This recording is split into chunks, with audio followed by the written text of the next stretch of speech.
बिस्मिल्लाहिर्रहमानिर्रहीम। हुज़ूर सल्लल्लाहु अलैहि वसल्लम की अहम नसीहत। हज़रत उक़बा बिन आमिर रज़ी अल्लाह तआला अन्हु फरमाते हैं कि हुज़ूर सल्लल्लाहु अलैहि वसल्लम ने 8 साल के बाद शुहदाए अहद पर इस तरह नमाज जनाजा पढ़ी गोया कि आप जिंदा और मुर्दा लोगों को रुखसत फरमा रहे हैं। यानी आपको अंदाज़ा था कि दुनिया से जाने का वक्त करीब आ गया है, इसलिए ज़िंदा लोगों को ख़ास बातों की वसीयत और ताकीद फरमा रहे थे और मुर्दा लोगों के लिए बड़ी एहतमाम से दुआ इस्तग़फ़ार फरमा रहे थे। फिर आप मिंबर पर तशरीफ़ फरमा हुए और फरमाया, मैं तुम लोगों से पहले आगे जा रहा हूँ और मैं तुम्हारे हक़ में गवाह बनूंगा और तुमसे वादा है कि हौज़ कौसर पर तुमसे मुलाकात होगी।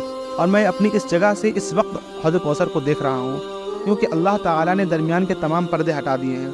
मुझे तुम्हारे बारे में इस बात का डर नहीं कि तुम शिर्क करने लगो, बल्कि इस बात का डर है कि तुम लोग दुनिया के हासिल करने में एक दूसरे से आगे बढ़ने लगो। हज़रत उक़बा रज़ी अल्लाह तआला अन्हु कहते हैं कि ये हुज़ूर सल्लल्लाहु अलैहि वसल्लम की ज़ियारत का मेरे लिए आखिरी मौका था। अस्सलामु अलैकुम व रहमतुल्लाह।